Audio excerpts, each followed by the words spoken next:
All right, y'all ready to roll?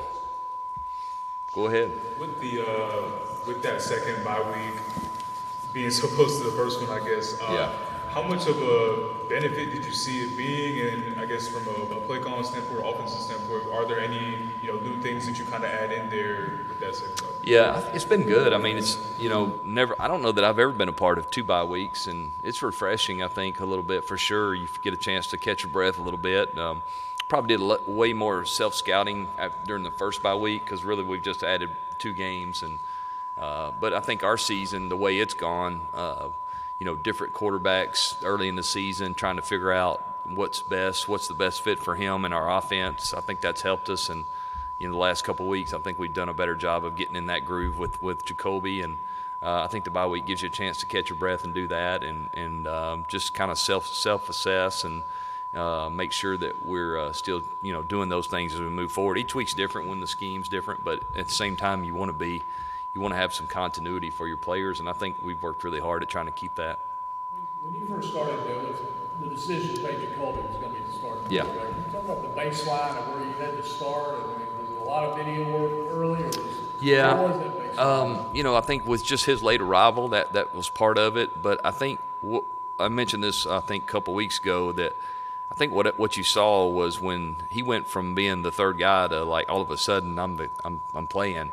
And I think his sense of urgency increased. I don't know that, we approached it any different because we were always trying to, get those, hey, you're one play away. We even talked to our next guys down the line at every position, and then it became reality for him. And I think you saw his sense of urgency where he really pushed and tried to dive into the nuances. He knew the plays, but all the nuances of the play. Hey, versus this coverage, what does it look like? This coverage, this pressure, and so forth. And what do we need to get to protection-wise? And I think you've just seen an increase, like I said, an increased sense of urgency with him, and a testament to him and how he's tried to prepare each and every week. Chip, Max said that Barlow was hurt again and out for this week, and that you guys are going to try to redshirt Caleb Hood. Yeah. I was going to ask you, where does that leave you at running back? I guess that means Bullitt is your solid number 2.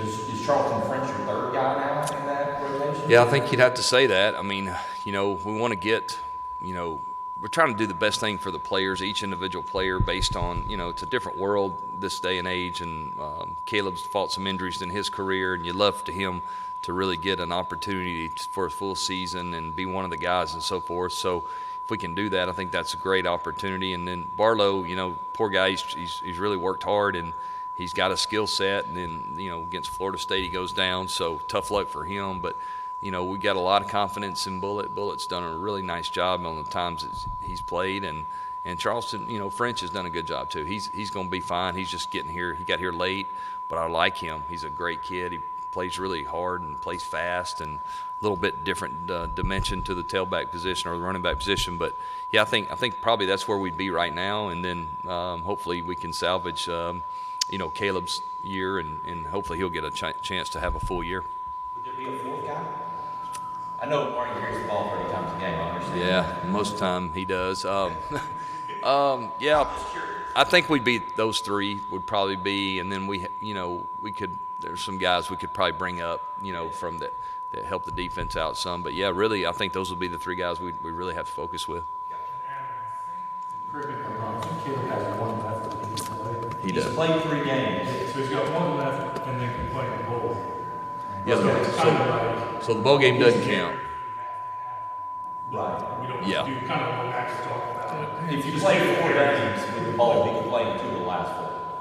Correct. Yeah. Yes. If one of them. Yes.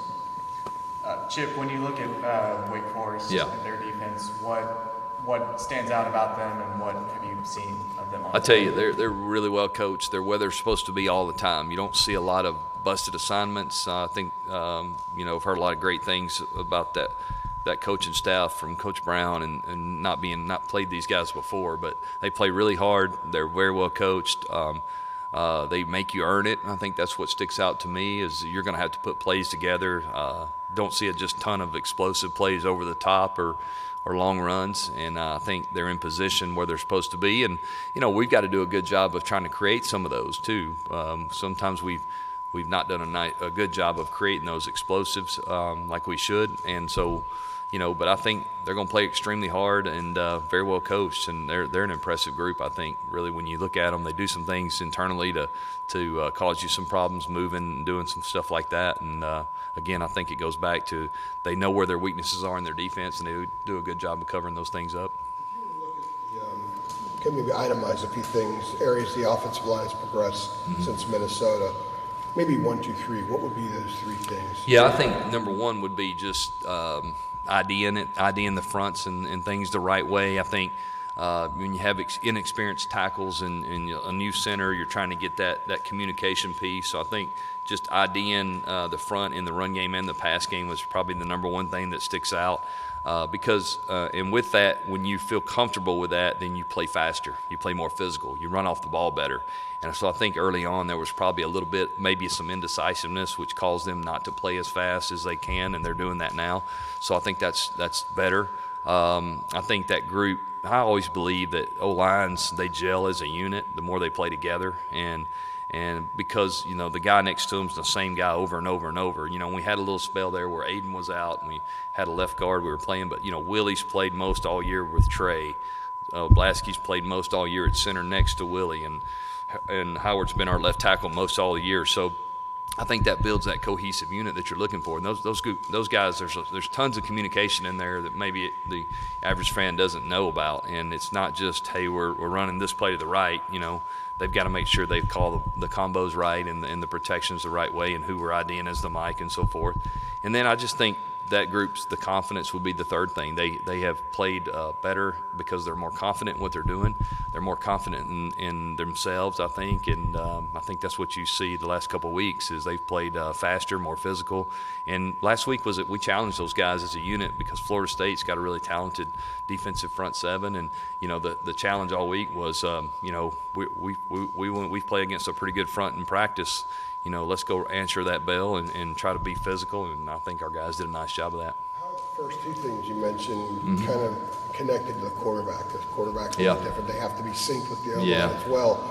How much did that maybe slow the progress, and how quickly have they gotten in sync with the O-line? I think that's a great point. I think when you play multiple quarterbacks, that communication between the center and the quarterback's huge. And it's not like it takes a long time to say it or anything like that, but just understanding that we're in this look, so we want to make this call for the protection. Now they gave us a little different look that maybe the center can't see, so the quarterback gets it right because there's a safety down or whatever we're trying to do. And that goes back those guys knowing it, doing it over and over and over. I mean, obviously early on, Jacoby wasn't getting that work, right? He was kind of observing, and I think the more he's become comfortable, the more confident Jacoby's become, then that unit has gelled with him, and that's what I'm hoping really is going to pay off the last few weeks. One more question on that. The increase in Jacoby running the last few games, is that in concert with the offensive line being better and more comfortable, so you're kind of he can make the yards that he needs to make because the O-line's been doing better? Is there something in the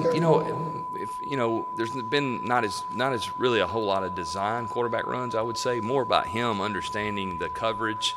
They're in a man coverage and they don't have a guy for the quarterback, and him taking off after a drop or getting him on the perimeter on some of the seal stuff that we've done. I think it goes back to Jacoby having confidence in himself and what he's seeing, and that what he's seeing is accurate. And those guys, when they play with confidence, they feel like they know what's going on, the game slows down a little for them, and I think that's what you're seeing more than anything. Obviously, Jacoby was here before, I've seen the backup role, and so some of the guys did know him from that. But with the, early quarterback, shuffling and things like that, I know we ask a lot about Jacoby's, comfort in the offense, but did you feel there was a point where the running backs, tight ends, receivers, got comfortable with him as the, kind of permanent QB1, as he, continued being there? I don't know if there was a point. There's a couple things that stood out. Even the James Madison game, in the second half, we really had to throw it a whole bunch, which is not really what we want to do. But you saw, I think, him building that continuity. And then Georgia Tech, I think, was another one that stands out in my mind, especially in that fourth quarter.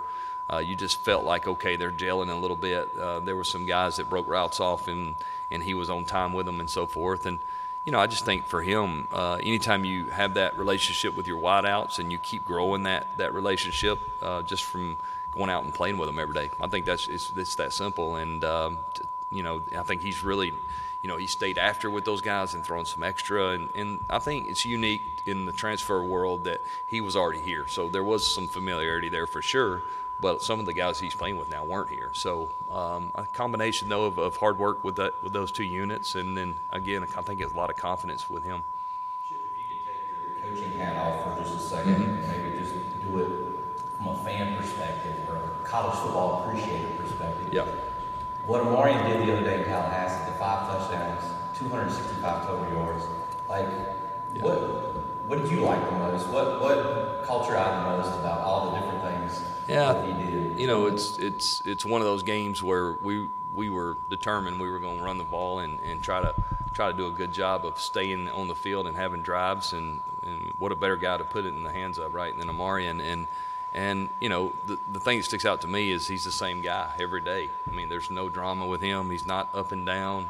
He barely said anything after the game when they tried to get him to give a speech. I don't know if y'all were told all about all that. So Good job, O-line. yeah, good job, O-line's all about all he said, I think. But he's just a very humble guy, and I think that's why he's so well respected. There's not a lot of ego, and he's a warrior. I mean, he's a guy that can handle the load. He wants it. He wants to play all the time. He's very unselfish. There is no if he doesn't get the ball, there's no complaining. I mean, the guy does everything you ask him to do, and I think that's why he's going to be a great pro, because he can pass protect, he can catch the ball, and he's unselfish. And obviously his talent running the footballs is pretty good too. Was the shovel pass like an exciting thing for you? I mean, is that designed to score on that? Is that what? Is that designed to score? Well, every play is designed to score, right? So I ran that play all the way back in high school. I love that play. It's just a play that I thought was safe for the time, because we had the lead, and hey, if we hit this and get 15, 20 yards, we'll kick a field goal. That was kind of the thought, and then it's always nice when it goes to the end zone. So yeah, it's good. But it was another deal we talked about with Jacoby. Great confidence, and him playing more confident is that he didn't panic. They had a pressure coming from the field. He hung in there at the last minute, flipped it, and I wouldn't say he's always been that smooth doing that. I would think that's something he's worked into doing, and it's hard to stand back there knowing you're getting pressure and trust your guy. And Amarian is also a testament to the running back, because if they rush that play, then the twist and things, they don't happen. He goes too fast, and you don't know where the hole's going to be. So really good job by both those guys of executing. And then the guys blocking downfield, I think JJ and don't remember exactly who was in, but they did a nice job blocking downfield, and that's what it takes. Every play's designed to score, believe it or not. Even though sometimes my daughter says we just run up the middle every time, I tell there is a method to the madness. So, but yeah, I don't know. Who knows? If we don't make it on third down, she's on me too. So. Is there a challenge when you play a team like Wake Forest? Yeah. They're vulnerable through the air, and their defense is probably weaker in that aspect. For you, is there a challenge to not take that cheese and just stay with it? I think we have to play this to the strengths of our team for sure. Now, with that being said, I've seen them play a lot of 3 deep, a lot of soft coverage where they keep things in front of them, and so I think for us, we always have to know who we are, but at the same time, there are adjustments I think you have to make. And I think we're focused on trying to play to our strengths, and hopefully that fits well with who we're playing. There's always some little things you can tweak each and every week. But yeah, to answer your question, they're really not that temptation. We got to do what's good for our team, and we got to make sure we play to our strengths. With Jacoby and his development, Yep. I mean, how exciting is it knowing that he has another year left, and that you will have that continuity that you guys didn't really have at quarterback at the beginning of the season? I mean, really, I'm thinking about the next week right now, but I think that is nice. You always like a guy playing well that's got extra years, right, to play. And I think you always add to the mix in recruiting, and that's what you try to do, is bring good players in so you can have great competition. But I think for him, getting some playing time, getting some experience is huge, and I think it will pay off for sure. Jacoby told us in Tallahassee after the game that he kind of looked over to see if Amarian saw what he saw about the way they were playing up front, to see that the shovel pass play was working. Yeah. And he said he just kind of looked over and he says, yeah, he's got it. So he knew the play before the snap was going to work. Yeah, right. I tell you what, I don't know if that's true or not, but if he says that, It was a good quote anyway. you know what? I'm up in the box, so maybe that was good. It's a good story. No, I think like I mentioned before, on every play, there's different looks based on the defense. And I think he felt like, hey, that guy's not accounted for sure. We're not blocking him, so it's on me. And I think, he probably felt like, he hoped Omarion would see it the same way he did, and he did. But no, again, those two guys, great execution in the O-line too. I mean, and that's what it takes to score touchdowns, everybody executing. All right? All right. All right.